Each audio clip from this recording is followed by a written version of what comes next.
Hello, everyone. You're watching Mesha Choice Diversity, Equity, and Inclusion.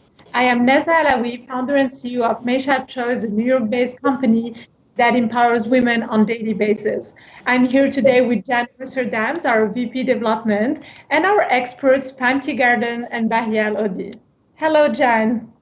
Hi, Neza. Welcome, everyone. It's so good to see everyone digitally again this week. My name is Jan Dams. As Neza said, I'm the Vice President of U.S. Development for Mesha Choice. We, as you know, are an ecosystem of brands for women by women, championing women as they pursue their professional and personal pursuits. And with a technology platform that complements our live event series, which we, as you know, have moved 100% to our digital platform. We now engage with women six times a week, providing them with all the resources and knowledge and networking and sense of community that you could want. We kick off each week with Dr. Risa Reiger, a clinical psychologist who helps ground our week for all things related to how to thrive in the time and period of COVID-19. We have a couple of amazing opportunities for women to come together, join with a cocktail, and share experiences in terms of your professional and personal pursuits. We do, as you know, right now, our Diversity, Equity, and Inclusion series, Tuesdays at 4 p.m. Eastern Standard Time. And tomorrow, we encourage all of you to join us as we launch our workshop series, which brings together vetted and screened experts in the fields of everything ranging from how to create your very own blue zone, which is what we're hosting tomorrow, to things related to emotional intelligence and much, much more. And Thursdays, we host Women and Money series. And for all of you who are interested in coming together as a community for even deeper, richer conversations, we invite all of you to join us as we launch our new membership program. And you can learn so much more about that at our website, joinmesha.com. And as we continue throughout this series today, we invite you to ask questions. We're so excited to host this panel discussion today for all things related to innovation, technology, and AI as we create a new world together. Neza, thank you so much for hosting us today. So our expert, Pam Teagarden, is the founder of Attentum. She's been working at the intersection of business and psychology to support the needs of HR and organizational development functions. Her clients include Microsoft, PwC, Royal Bank of Scotland, Morgan Stanley, Unilever, and much more. Bahia Oddi, the co-founder of True Africa University, is a young lady who graduated from HBS, and after that she joined MIT to open learning to found True Africa University, an online university aiming to empower African talent to accelerate the continent's development. So with both these experts today, we will look at conscious bias linked to diversity and inclusion, AI, and education. Pam, so excited to have you today.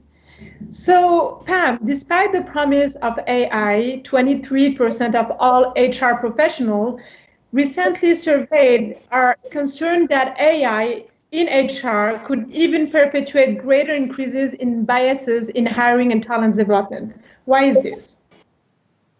Wow, that's a good one to start with. I sort of see this in two sides. I think that HR has been a cost center, regardless of how absolutely amazing all of the HR professionals are.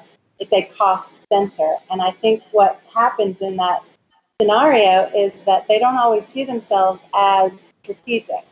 I hope some do, because they are. And so the idea that it could be kind of scary, the idea of AI and what is it going to tell them and will I have done my job instead of sending 30 people for leadership training. So there's that. So they shouldn't be afraid of AI, but that might be one of the reasons they are. And then I suppose the other piece to that would be, in general, AI has been a lagging indicator. I buy a cookbook on Amazon for my mother, and they think I like to cook now. And so it's sort of a weird relationship we have with AI. We think it's cool, and it kind of works sometimes. So if you put those two together, I can imagine they are kind of reticent to love it. Pam, we've talked extensively about just all things related to COVID-19 and how people are trying to make sense of it. for themselves personally, but particularly within the corporate workplace as companies try to maintain a sense of and a semblance of culture and unity during this time period. What from the work that you do with your clients are you seeing, particularly around the spaces of implicit bias and unconscious bias, as it pertains to how employees are showing up for work and how they relate to each other, and how there still are and are not being fully integrated into a company's organizational mission, objective, vision, and values? Yeah, that's a tough one too.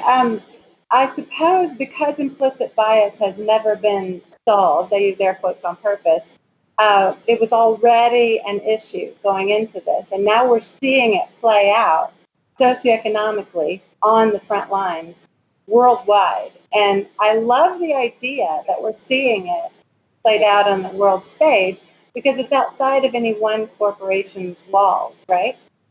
Having said that, because we weren't great at it before, I can imagine we're also seeing, what the front line of our workforce looks like. The ones that can't stay home, the ones that maybe are more in the numbers of infected, et cetera, et cetera.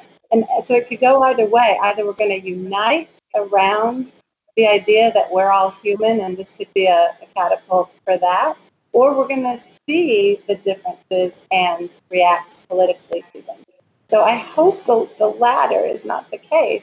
I'm working really hard for the former to be the case, that we can actually see it as a world stage and work from there to finally do something about it. Pam, we know that AI is being used to battle COVID-19 in predictive modeling, drug development, and for early detection. Could the innovation of AI that is being developed as a result of this virus reveal benefits for advancing the concept of AI into other disciplines such as HR and Oddi? I hope so, because I think that's the place I'd like to jump from. I think that the idea that, let's just say generally, we're getting better equipped for technology. Look at how wonderful Meshad has been at just quickly flipping everything to online. And so we're becoming less awkward with technology. So I hope that's a catalyst to move us forward into what AI could be in the corporate world, because it has the absolute potential to change from HR from being for the business driving the people. We could change it so that the people drive the business. Completely flip HR into the superstar and make something like D&I or DEI a global business strategy. But we have to understand a different kind of AI. So I would love to jump from the technology moment, but we need to see a slightly different kind of AI in the workplace. Pam, follow up to that, and that's a really good point, in the sense of how would you ideally want to see that progression? And how, from your visionary perspective, would you envision that them shaping everything from how employees are recruited, to how they're interviewed, to benefits packages, to retention? Because if you think about the employee life cycle throughout each touch point that an employee over their tenure of employment with the company has with that company, how could we use AI and technology to level the playing field specifically in those ways? Yeah, that's a lot of answers in one. We have to think about, let's talk about it in a couple of phases. One is what AI needs to become. Because let's just take from a business perspective, you have two pieces of the puzzle. You've got the productivity that brings about profits, and then you have the people that do the productivity. And both of those need to be measurable. And in the AI, they need to be combined. In other words, a model of people in productivity, right? So we understand inclusion, how they're being included. So from that perspective, productivity is easy. We can measure productivity because up or down, right? But people have bias and free will and ego, and so it's very difficult to measure. So what we've done is we've measured people using aspirational models. They need to aspire to become this kind of leader, or aspire to become. So if you think of what we're measuring people against a personality profile or a values profile. And we're assuming that once we do that, that they will just go back and get to work, right? And optimistically that they'll know how to use that leadership training, or that they will come out of bias training with all of the, you know, tolerating everybody's differences and world peace now exists, and then they will get to work. So if we talk about what AI needs to become, we need to talk about how we measure people.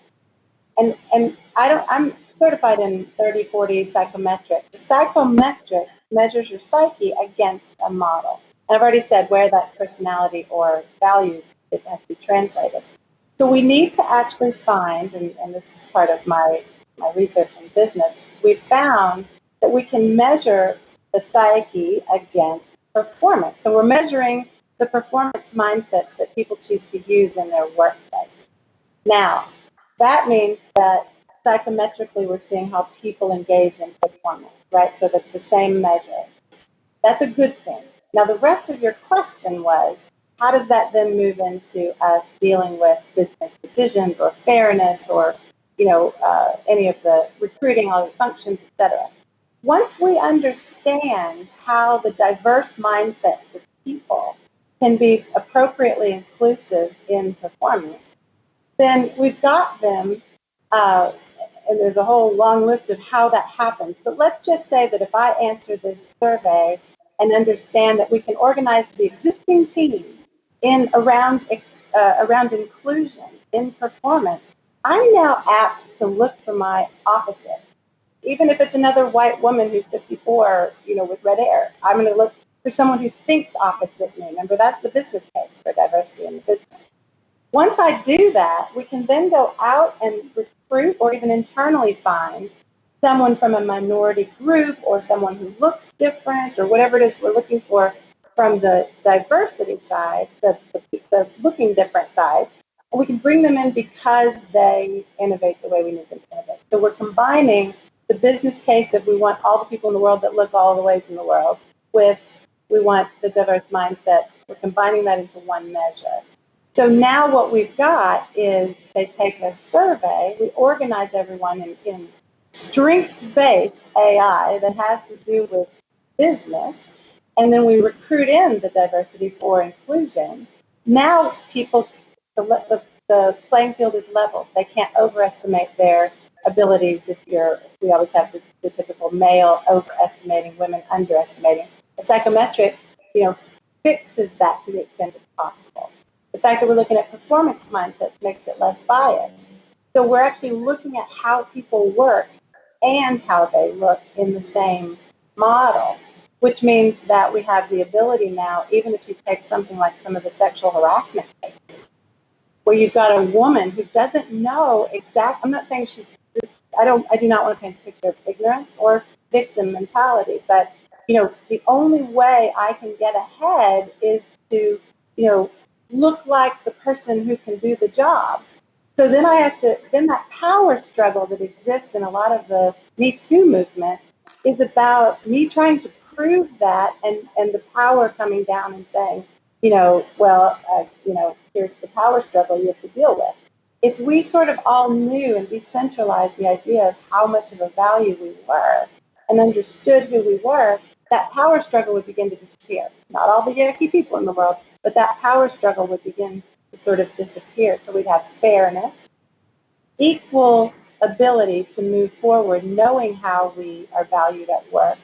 And a lot of the very extreme versions of those bad decisions and unfair or disproportionate things that happen in the workplace could begin to fall away a little bit because we'd have a structure where we could speak to our business case. I hope that makes sense. This is fascinating and at the same time very scary to see the risks of putting people in boxes. Can you tell us a little bit more about that in the most extreme way and how you work with corporation currently, even though if it doesn't fully include AI yet, tell us about the innovation piece and what you're trying to achieve there. Yeah, that's a good point, because in psychometric testing, you realize that we fall into a box, right? You get a label. you're an ENFP or an I in DISC or a StrengthsFinder, whatever it is. Those are beautiful measures. They mean a whole lot to the individual, about the individual. So what we did in looking at the kind of psychometrics we had to have, remember I said there were about 9 factors, which is a lot of rabbit hole. One of them is we have to be dynamic. People have to be able to show their performance mindsets and have a way to develop or to be included or to change, right? And so instead of a psychometric tool, which gives you one report where you are fixed in that answer, what we are doing is more like a GPS system, to where people don't change their behaviors, overnight, but they can input their information and it can be dynamic. So it's more systems information reporting instead of fixed model report. They work really well together, though. I don't mean to discount the other. Thank you. Bahia, let's talk about education. So prior to your work with to your master's at HBS and your work with MIT, you have led the strategy of the implementation plan for the Education Outcomes Fund in Morocco, working closely with the Ministry of Education and multiple education organizations. What lessons can we learn about the past, how economic and historic cycles keep repeating themselves, to make sense of what's happening right now? Sure.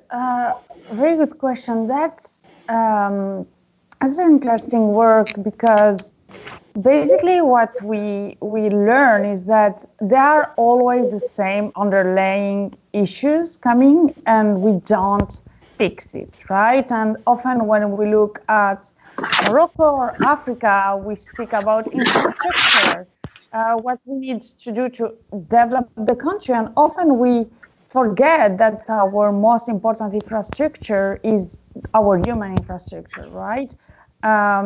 Human capital. And that has been something that we have been seeing repeating, and when I was working at the Educational Outcome Fund, something that we have seen working across stakeholders is sometimes just the structure that is missing, but also how do you, as Pam said, find the right balance between customizing and not putting an etiquette, right? So for example, what does apply to a rural girl in the Atlas Mountain is not the same that rich Moroccan man in Casablanca or Rabat, right? So it's, okay, we have the diagnosis, but then which actions do you take and how do you implement the right measures given the populations, right? A different type of emotional support, different type of help, etc. And being aware of the challenges, right? So that's also think when we think about human infrastructure, we think about, okay, those are the goals, those are the action, but what are the challenges that we need to implement? And when the challenge is human infrastructure, then you have a double challenge, which is very interesting. That's such a good point, and we often think about challenges as it pertains more to technology or physical infrastructure, but as we're seeing now, much of the challenges pertain to the barriers that we put up as human beings in the sense of how we collaborate with each other. And you've done tremendous work in Africa breaking down a lot of those barriers, particularly for youth, and using technology to help empower youth. Talk to us a bit about your work in that space in particular, and what you think, for those of us listening who are here in the United States, what could we learn from this as we think about how do we rebuild and create a new future for us post-coronavirus? Yeah, that's a very good question. Actually, the first time I came to the US, we all see the US, at least from Morocco and Africa, like, oh my God, the El Dorado, everything is perfect, education. And I came here and something that really struck me is, as you say, there is a lot to learn. And I think one of the biggest learning at least is focus on being simple, smart, low cost, and high impact. And simply street smart. Sometimes I think, for example, when we speak about technology, again, about a force to level the field, again, technology per se is not a force, it's a tool, just to be clear. And then you focus on what you want to target it.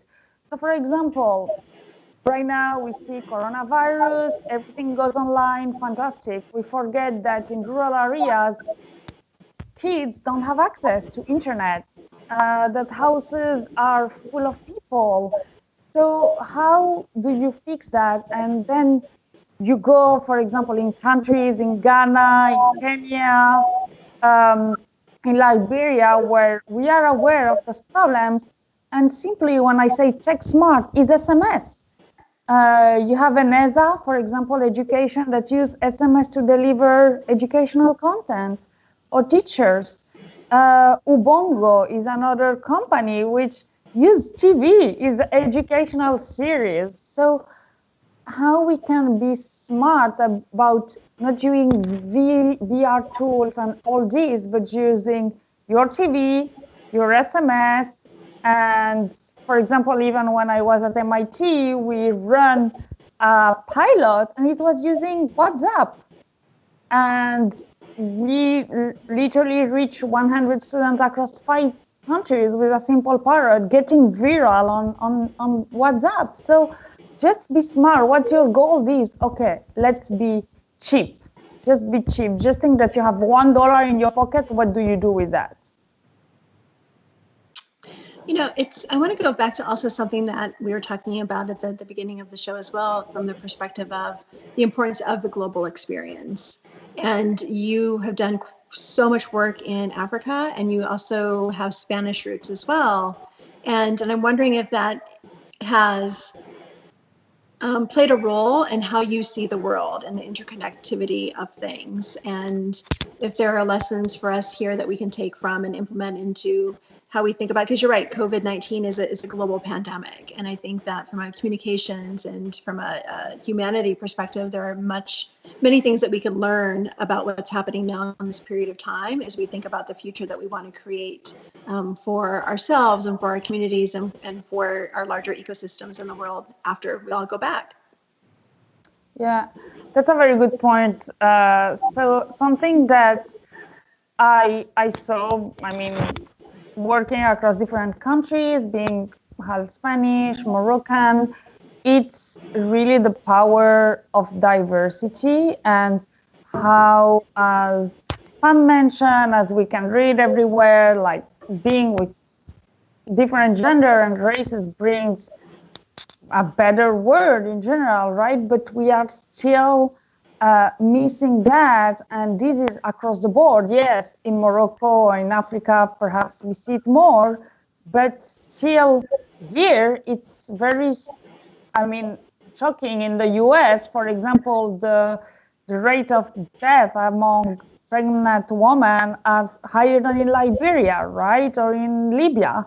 So it's just like, wait, what's going on? And I do believe that when we see the society, and that's in across the world, and just like this global view that enables you like diversity of like being from diverse roots, is we face the same issue. When we think about essential workers today, who is helping the economy to move and the society to move, are people that are assistant nurses, truckers, cashiers, people that in a day-to-day life are invisible to us. And that is in Spain, in the US, wherever in the world, the person who collects your trash.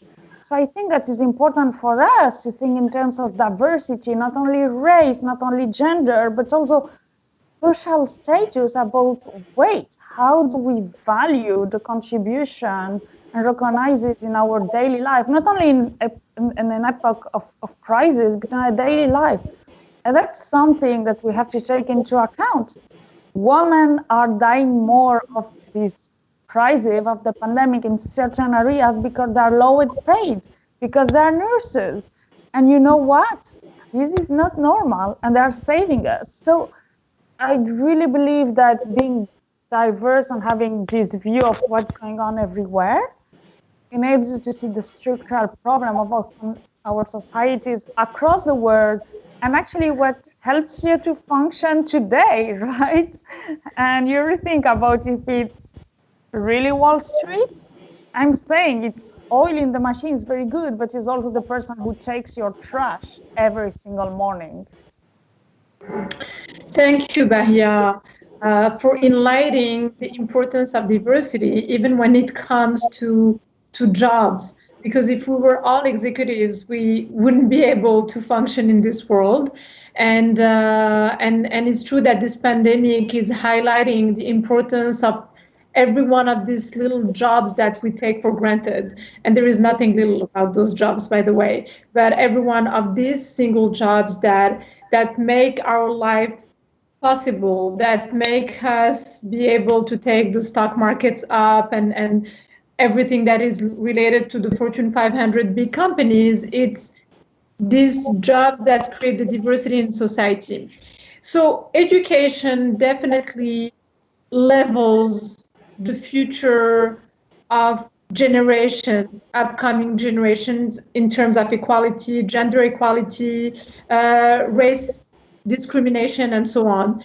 AI is the perfect solution to getting over the unconscious bias, because when you're selecting people to recruit, when you're creating that community within a corporation, you have a programmed objective software that will help you make those objective choices.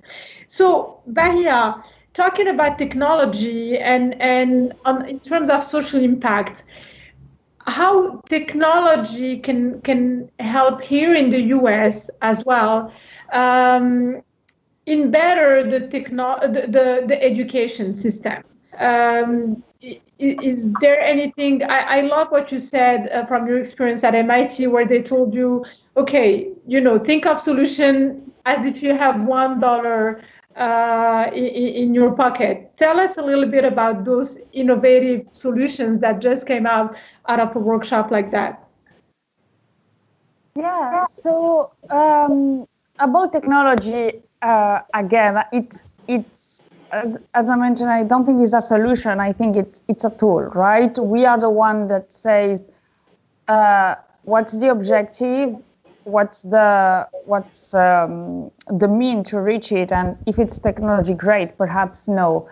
And regarding leveling the fields, when we think about AI, again, it's enable individualized education and learning, right? So individualized learning is when you take some data for students and you personalize according to this profile, and then you have to understand where are the missing gaps of these specific students, and that's something that can be scaled very quickly and very impactful.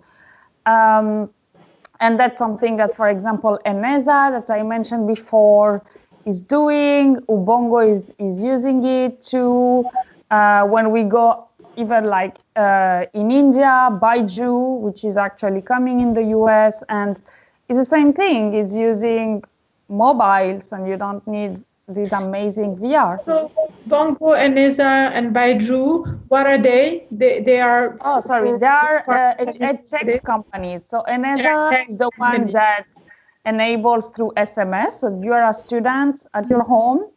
You don't need this fantastic, like super strong platform. You just need your SMS to contact your teachers.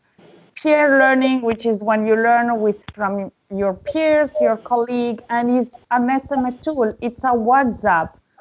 So, for example, when I was thinking about my own pilot, I was like, okay, I cannot rely on Wi-Fi. I have to rely on data. Data is very costly, even in the US. So, okay, so which type of educational content can you use? And those are the questions. When we think about technology, is which type of technology? And whenever we think again about technology, I think there is a human behind. So if I get the result of a student that is not performing well, wait, it's not because it's an idiot. Should I question that? Is it this person suffering from an issue at home? Probably. And that's when you figure out that certain race, population, minorities are more like in situations that are sometimes more difficult. So how do we address that? And you don't need to have an amazing counseling studio nearby. You perhaps just need, few office hours through SMS. And that's why I think we have to use technology as a tool in a smart way. And the smart behind is not always technology, is the human, right? And sometimes we speak about artificial intelligence, and sometimes we have to think that it can be artificial unintelligence if the human behind is not using it in the smart way. That's such an interesting point, which segues really nicely into our questions from our audience today. Please remember to type in your questions, and they're being sent to Neza and myself as we speak right now. The first question from our audience goes to Pam. Are there specific examples of how AI is currently influencing DEI? And if so, how? Yeah, I really want to follow that technology answer that we just got from Bahia in answering the question you posed, because technology is meant to do something we couldn't possibly do manually, not just better or faster. It could be all of those decisions that we don't know how to make, either because of bias, either a better time, or whatever. So the example of where it's working is primarily in the recruiting field first, because that seems to be the gateway for D&I. I know there's an E in there for the DEI that is meant to be policy and fairness related in terms of the organization. But what's happening now is when we can understand how to take what we typically are bringing in all these diverse people and saying, okay, be inclusive. What if we knew what inclusive meant with these people? And so we're bringing them in because they, instead of recruiting them to the culture, because they have these values, which is wonderful, we're recruiting them for the culture, because not only are they this minority group with this value system, we need them to do something and they fit for future performance. So that is an absolute first win in most companies. And then we get into the culture and engagement, because after that, it becomes the glue that holds all of the HR activities together, right? All these separately funded, separate tools that, this actually becomes the way in which all those tools are modeled into one. So thank you for that question. That was a really good way to summarize. Sure. And the follow-up, Bahia, is for you. Are there examples of how live lived experiences are being integrated into the space of AI? Lived experiences. Mm-hmm. So, yeah, it's the often when we see people and we experiment with data, is data from real people that we see, and often what we do is not only have the data collected as through a machine, but through an experience that happened in a room, right? So, for example, we think about visual intelligence, right? Or for example, when we use visual recognition. So it's often using experiments that happen in a room, and we see people, how they face each other, how does this specifically react depending on the gender, etc. And that's based on live experiments happening in a room. Or students interacting together. Is there any, for example, woman, we know that usually we tend to speak less in a room. So, okay, so how a student is impacted by the fact of not speaking. So, for example, when we think, oh, there is so many women in STEAM, so which is science and technology, it's often because there is 50-50% the first year gender, like male and woman. And then we see that often some women start to disappear and just like, what's happening? And just like, oh, perhaps this is not my place, and they leave the room. And that's something happening live in front of you. So if you take care of just observing the base data as observation, that's happen live. And that's what you integrate after in your algorithm, in the structure, to then not make the biases stronger, but to be accountable for the biases that you have observed. And that's, as a human, you can detect.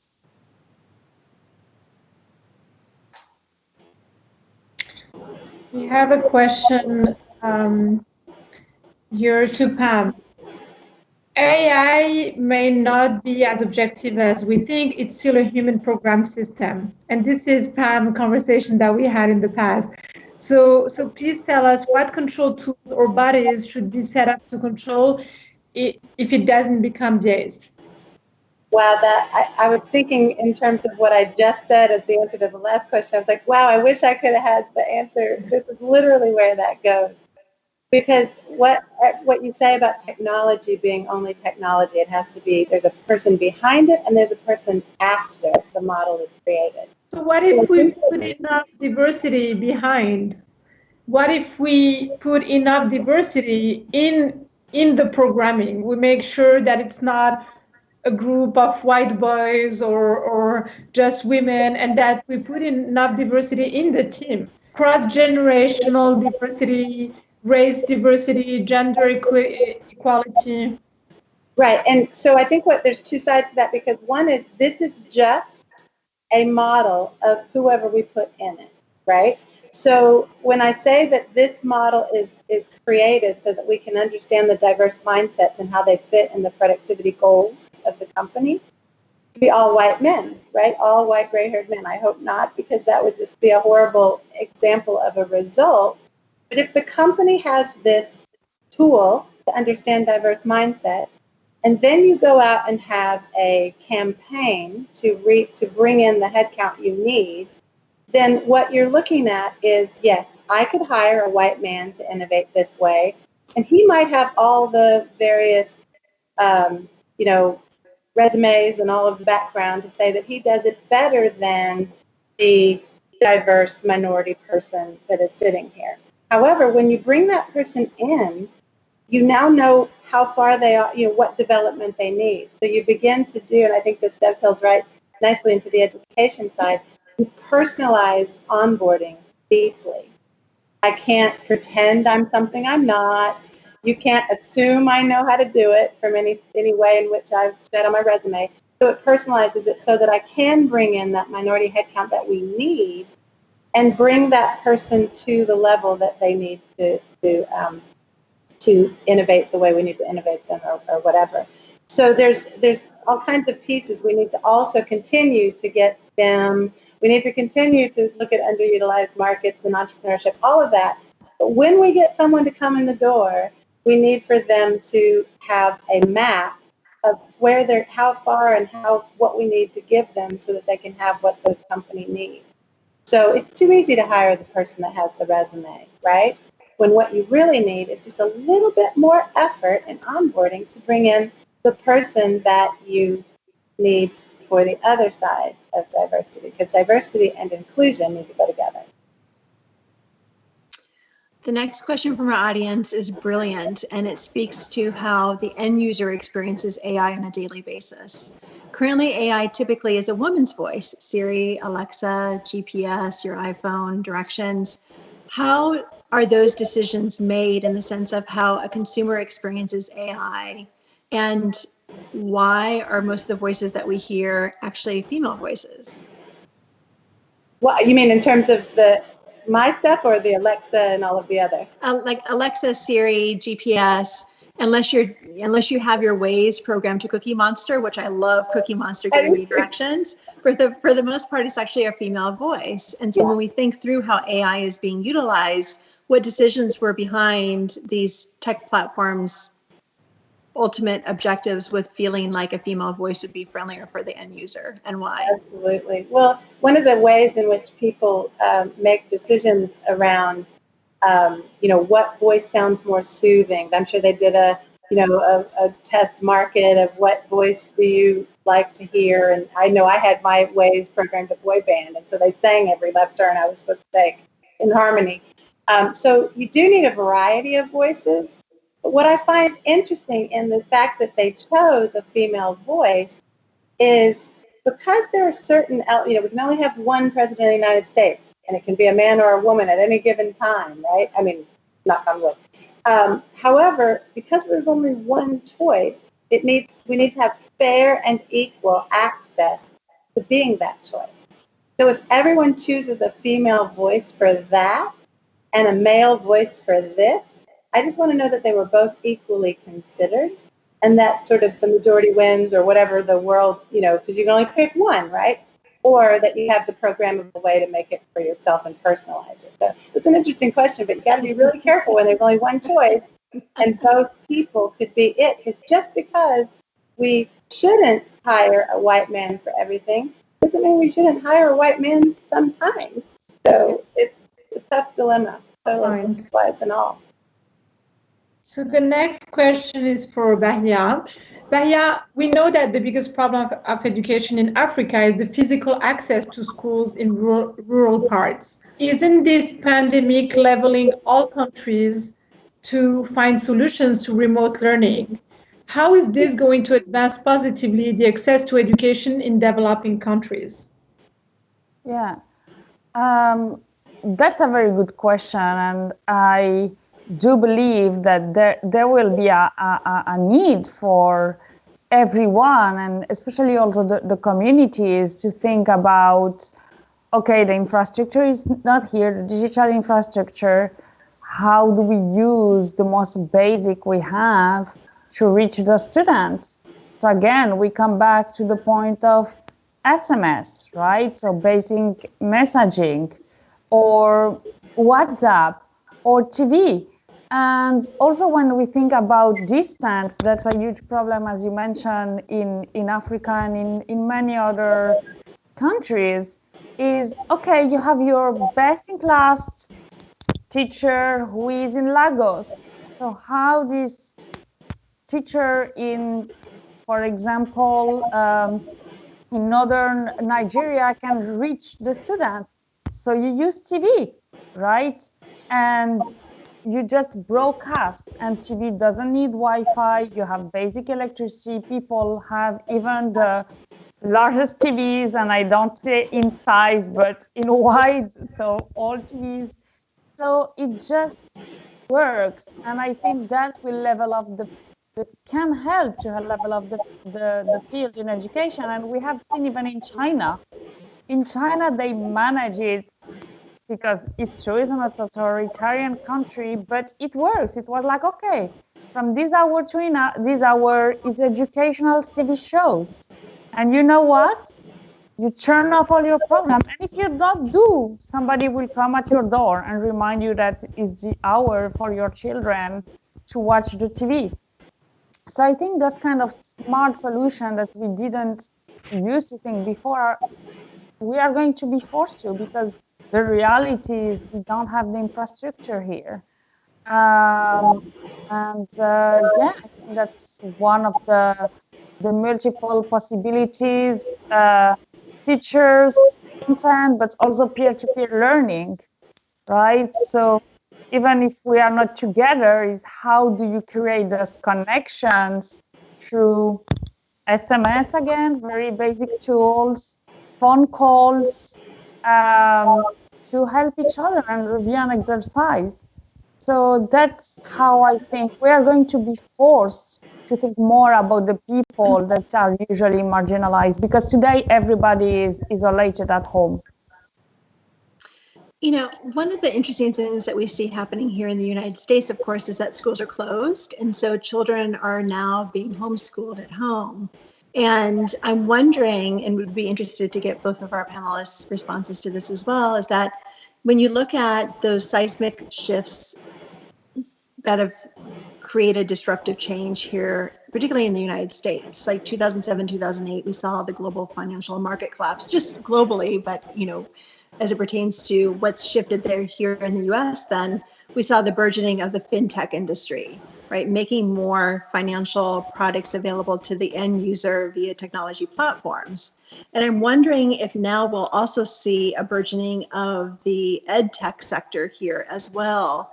And is there a moment in time when where there's an opportunity to help children learn differently outside of a physical classroom, but for those entrepreneurs who are interested in what comes next, right? Because we're seeing, for example, the sharing economy all but collapse right now because we're not able to close on Rent the Runway or sit in our WeWork offices. And so that, or get into an Uber, right? And so many investors are feeling that there's a moment in time now for something else to be disrupted. And in fact, could it be the ed tech sector? Would love to get your responses to that. Yeah. So, in what I do believe is EdTech is going to raise massively and is going to question a lot of the structures that we have in place, like university. Do we need really 4 years of university on campus, which in the US is exorbitant, the price? Perhaps no. Perhaps we can actually not be all the day in the campus and working part-time and make it more affordable for people just to access. And also coming back about education, what's the goal of education? So first of all is the format of education. Do we really need to be in a campus all the way through and pay those immense costs? Can we learn remotely? Yes, it's possible. That's first. And this is going to grow. Online education is going to grow more and more. And second, the purpose of this education. Again, if we come back to those essential workers, do we need a degree? Honestly, no. So do we value a diploma as a vocational worker trained as somebody from an Ivy League? You know what? Yes, we should. I do believe we should. So that's the way the change that I do believe that education is going to bring is like not only the delivery of it, but also the goal of it. And how do we achieve that? And especially as we see in the US, we have 60 million people unemployed as of today, after 3 weeks. Okay, those people need to be retrained. So how do you use technology in this sense to reintegrate those people in a future that is going to be digital? And perhaps it's like, you know, all the cooks that are working in restaurants doing virtual online classes, and that may work. And really be imaginative of our future that is going to be inclusive, because we have to rethink about the essentials of what makes our society work. And education is the basis of that. I actually think that what you've said is beautiful, and I'll take it from the other side. I think what's happening with people now is we went for technology one after the other to do something bigger, better, faster.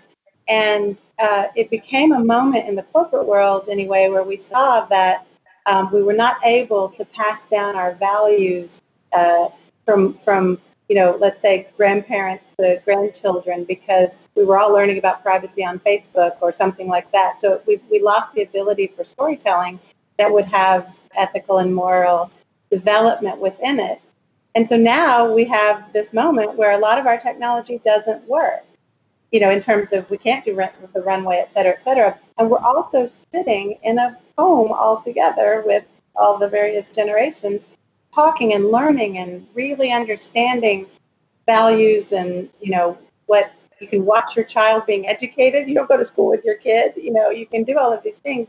So I think what's going to happen is we're going to come out of this with two things that are, from the corporate perspective, very, very important.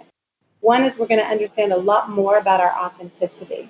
We're going to know what we need, because we've been socially distanced from a lot of the people that might, you know, sway our opinion. You know, we're sitting there dealing with our life and our work there. The second piece to this is that, you know, we know what we want out of technology. So if I walk back into the corporate world with a more authentic sense of my needs, a more empowered me, because nobody's looking over my shoulder except my kids and how I use technology, we're going to set the stage for some very different stuff. And that's why I think no matter how they look at technology or AI prior to COVID, we might have an opening to understand a personalized, fair, not Big Brother-like, not lagging indicator-like AI, because people are going to be like, what do we do now on some of the technology? And so we have a little window. I hope we take it, because it could be really beautiful for the way people interact if we use technology right, whatever that means. You know, Pam, I really liked what you said about authenticity right now, because I think this is a moment in time for us to learn how to become more vulnerable and more honest with ourselves and with everyone in our world. No matter if we come into contact with them once in the sense of a live stream like this, or we invite them into our close network. But I'm wondering, you know, from that perspective, like we know, for example, there are already privacy concerns around Zoom, and Zoom is now not recommended for children to use the New York City school district systems. And so I'm wondering, there's a balance between that delicate dance that you walk between ensuring that you are connecting and staying connected and engaged, but then also ensuring that you're protecting the loved ones around you. And so, multiple point question here, what do you see needs to happen for us as entrepreneurs, technology fans, those of us engaged in tech or in other services that support the building of such platforms, to ensure that we are protecting people, number one, and then number two, going to your point of authenticity,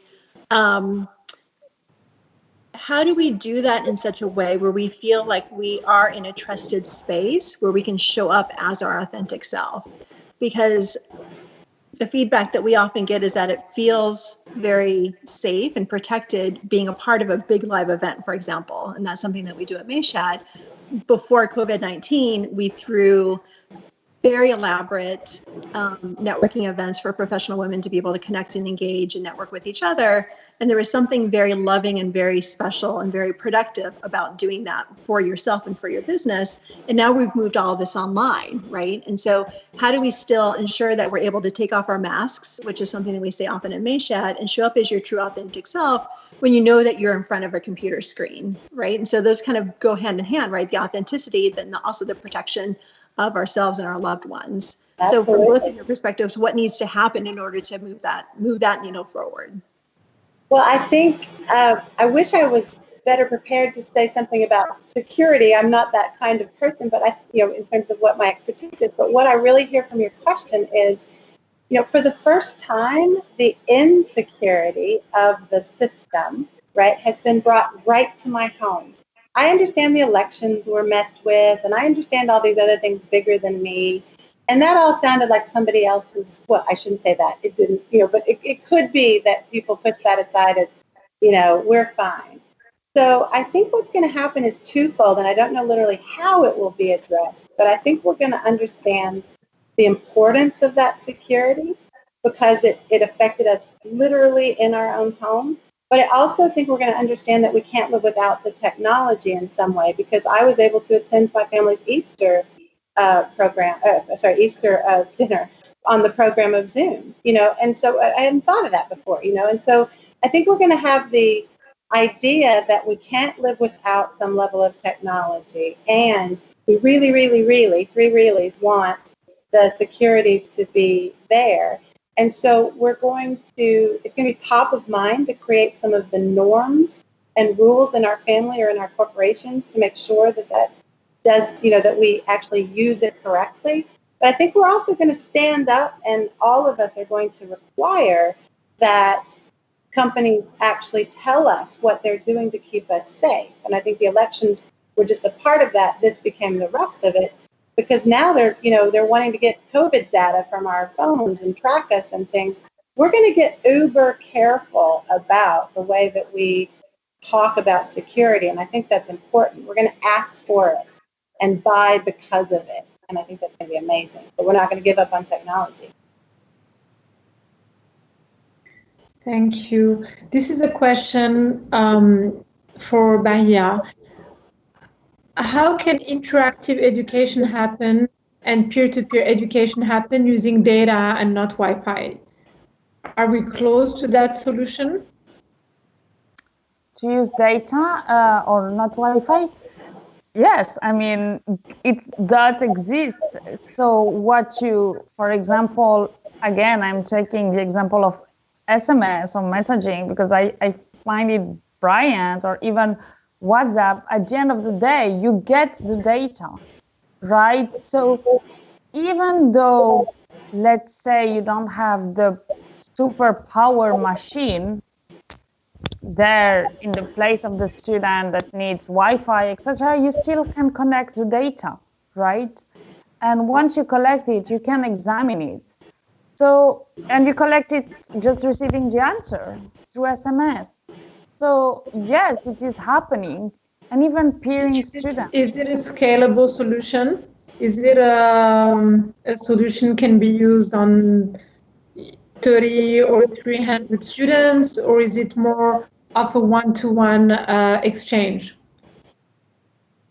So, for example, I'm Eneza, the one that I'm mentioning you again, SMS that I love, or again, Mshul is another one that's the same, is using SMS, is reaching 6 million students. 6 million. Okay. Why? So because you have, also there is another point. So sources like this, we will be sharing after with our audience, because that's, I think, a very interesting organization for our audience to get familiar with, but we'll definitely be sharing. So just talk about it, and then we'll share the website of the organization. So they are reaching out to 6 million children. Yeah, and that's the fact that you have one centralized system and that reach out to millions of students because you just push on one button and the SMS is reached. It's like in the US when you get like those massive, I don't know, each single day we're receiving Bloomberg, vote for Bloomberg. I mean, Bloomberg is like sending this message to my phone and to everybody in the US probably. So yeah, you just push a button and everybody receives and everybody collects. I say, yes, Bloomberg, I vote for you. Or, you know, even in China or Singapore, they send you a message, are you fine? What's your fever temperature? And you respond and they collect the data. So we don't need to reinvent the wheel, just like what data do you need? Which questions do you need to solve within data?